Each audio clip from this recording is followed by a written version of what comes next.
Hi, I'm Peter Rose, founder of Longwood Currency Trading. The math used in Forex for making decisions about multiple trades during the day. As a day trader, it's a difficult topic because making multiple trades a day as a day trader is sort of an oxymoron to scalping. And they're really two different processes or methodologies. So you have to draw a line in the sand somewhere. Generally, a scalper is going to do 20, 50 trades a day. Some professional scalpers that do 100.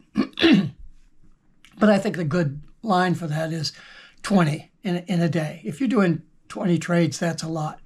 If you're doing 5 trades a day as a day trader, you may be bordering on that rim of scalping. It's very difficult to tell because it depends on what the volatility is. You may be laddering your trades, get in and get out, get back in, get out, get back in, get out, and doing that. I've done that quite a few times, and I'll get 5 or 6 or 7 trades in a couple hour period of time simply because I'm laddering or something like that.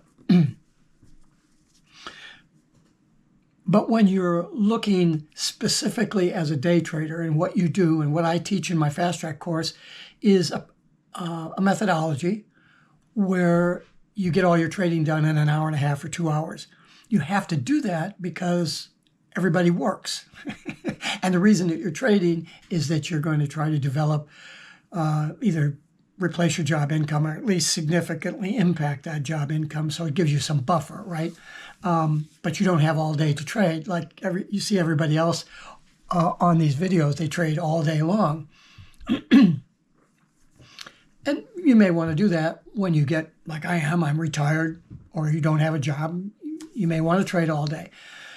But there's a danger in trading all day as opposed to being a scalper and trading 50 or 60 times in a couple hours. The problem with spreading multiple trades out over a given time frame, particularly in the Forex market, is that conditions change because the order flow, what's going on, institutional traders are completing their orders, and so the momentum that went into that guy splattering out a couple of $100 billion of orders, he's done.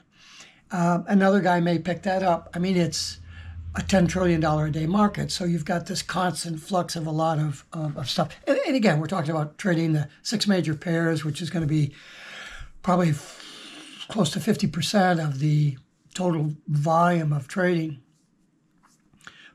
in the Forex market. And so you look at what are we trying to do? Not you. Well, what are we trying to do? We're trying to get as much money made in an hour and a half or 2 hours. So doing rational, reasonable entry analysis against the market landscape is going to take you some time to identify the trade, wait till that price comes to you, and then if you get the momentum factor wrong a little bit, it may take longer for that position to mature to the point where you're making an exit decision, whether that's at profit or whether you're just, you have some, or I teach some conditions in my exit rules where you get out before you hit that profit target under certain conditions. So how many times can you do that in a 2-hour period of time?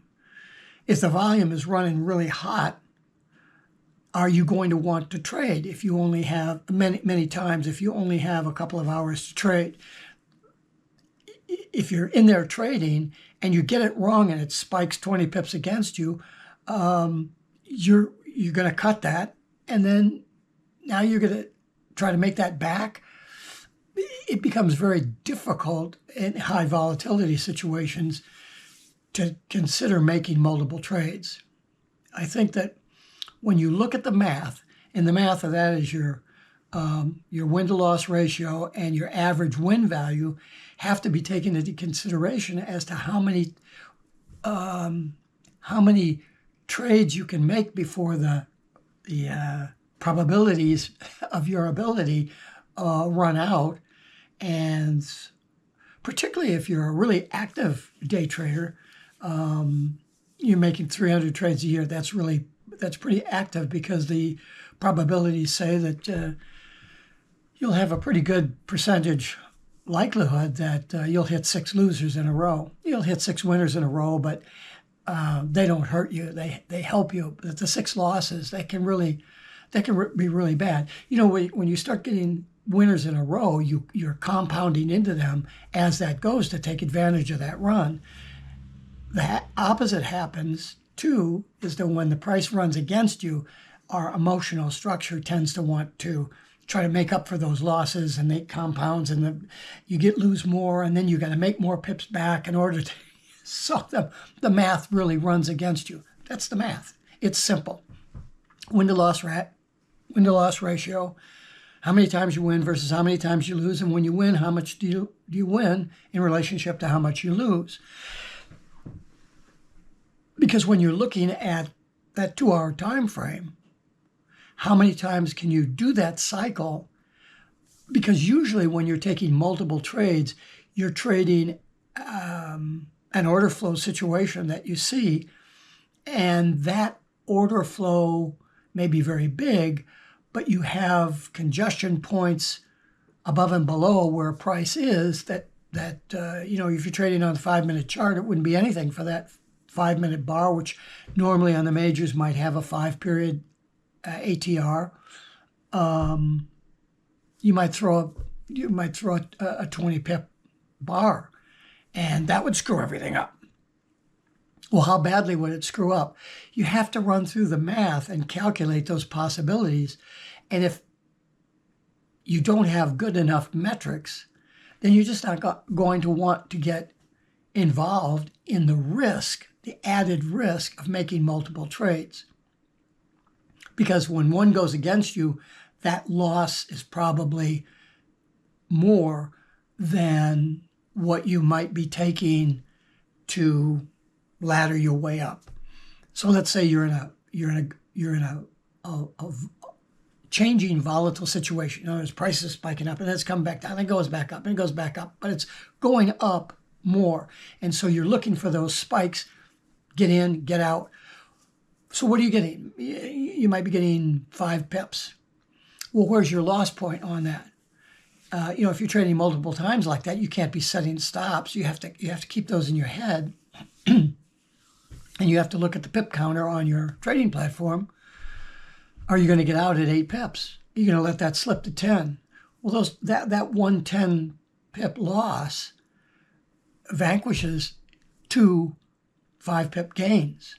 So now you're jump ball for the day. You're flat, and you spent 2 hours. So your tendency is going, well, I'll take that last trade, and that'll be the killer. As an example, I'm not just talking through my ass. This just happened to me the other day, where I evaluated the situation. When I sat down, I did my 15-second, there's something to do right now. I put a limit order in. Price got to me. I got, I think it was 1.7%. I made on that position, on that trade, 1.7% gain against my risk, which was really good.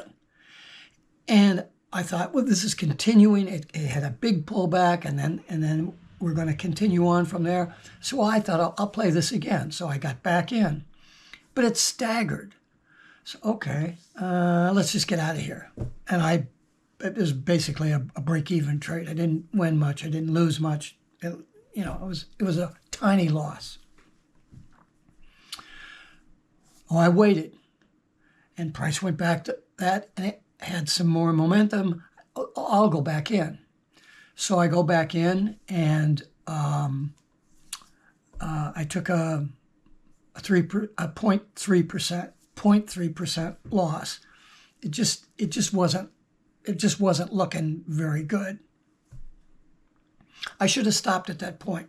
That's 3 trades in about 20 minutes, actually.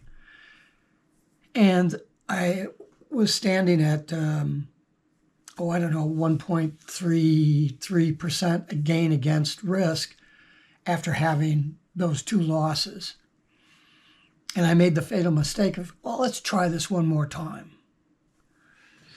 And I went from a 1.33% gain for the day to a 0.76 gain for the day, percent gain.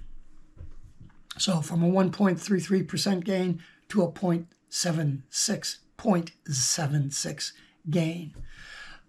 Now, if you make 0.7% against your money, and you do that every day, you could do that every day, which you may or may not be able to average. I mean, that ends up being a big number for the year. But we always have to look for the larger, the most that we can get out of a position, because who knows what the loss factor will be when we run into our 6 losses in a row. So you're constantly looking at that math. When I teach this stuff in my fast track course, this is not part of the entry rules or the position management rules, which is the framework for these trading rules are found in my trading plan. And I have 3 sections to that trading plan. So I've got this framework rule section, which has my entry analysis, position management, and exit methodology rules. But I have a section above that, which is my methodology, which takes care of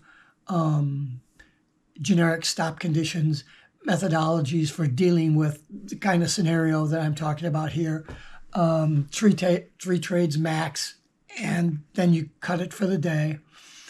Things like that you don't want to be figuring out in real time. If you don't have that breakdown in your trading plan, you might want to throw me an email and we could chat about that. And I try to help you out, no charge. I'd love to help you out. If you're having process problems with your overall trading and you want to talk to me about taking the fast track course, well, that's fine. We can talk about that, but I generally don't bring that up. I talk about fast track all the time because that's the right way to do things, but I'm not necessarily pitching the course. In any event, the math that's involved in making the decision as to how many trades you might or should take during your hour and a half or hour and to 2 hour period of time is really critical to be figured out ahead of time, so that you say, oh, I've hit my limit for the day. That limit may be one, I'm just going to make 1 trade a day. I'm looking for 10 pips a day, and that's it. That's fine. You may change that as your account gets bigger and you start building into positions and then staging on top of that and doing reverse staging and compounding and all the other cool stuff that you can do that you shouldn't be doing until you have a good solid metrics base and a good solid methodology in that other part of your trading plan to make sure that you're not trying to solve any problems in real time other than the condition that's in the rule. And that isn't solving the problem, it isn't making the condition up. It's just checking if the condition takes place. You don't want to ever have to ask yourself, gee, if I do this, what's the consequence? I'm a 60-40 trader and blah, blah, blah. That isn't anything that you want to be doing. So those kinds of mathematical thought processes are really methodologies that should be in that other section of your trading plan, so you don't have real-time stuff to be doing. So when you're doing your trading, be sure that you have that in mind as to what the probability, what the math probability is telling you what your capability is. And that's based on what your metrics were that you've put up against the board in real trading. And you have to be realistic about what you're able to do based on what the metrics are telling you that you have done. We use that a lot in the fast track course when I work with a student and go over different transactions in the transaction report that they send me. So why did you make this decision here? Well, I was thinking that blah, blah, blah, blah. Well, see, that was your problem. You were thinking. You shouldn't be thinking. You should have, once you're in a position, you should have rules that rules of conduct of your stuff that you need to do. And that stuff that you need to do are the conditions that are in the particular rule of the phase that you're in, the life cycle of a currency position, entry analysis, position management, and exit methodology. Those form the foundation for what you should be able to do. What you are able to do is manifest in your metrics, and your improvement of your trading is based on identifying where in the conditions in your rules that you're failing to make the right decision, that the rule is throwing you the wrong decision. Oh, I do my entry analysis in 15 seconds, blah, blah, blah. Okay, I should go in, and you get stopped out 4 times in a row. Well, it isn't that the stop is wrong. It's that your analysis of the condition of that price action at that time to determine whether you should take the trade or not may need some adjustment. And this is stuff that I do with my students because I work with you. It just isn't a course that you buy and you read the book and you're all set. Because if you could do that, there's a lot of books out there. Why do 90% of the traders lose 90% of their money in 90 days? It's because of the education. And so make sure that the education that you're getting is sound so that you're building sound probabilistic rules that are sequentially condition-based rules. It sounds complicated, but it isn't. It's really simple. It's as simple as driving a car. You put things in sequential order. I open the door, I get in, I put the key in the ignition or the fob, I turn the car on, put the car in gear, and step on the accelerator, and I know where the stop pedal is. It's simple. Everything goes in sequential condition. You can't get in the car and then step on the gas pedal out of sequence because the car's not running. So that's how you structure your trading rules. Your methodology sits above that and says, this is the condition where you can apply that rule.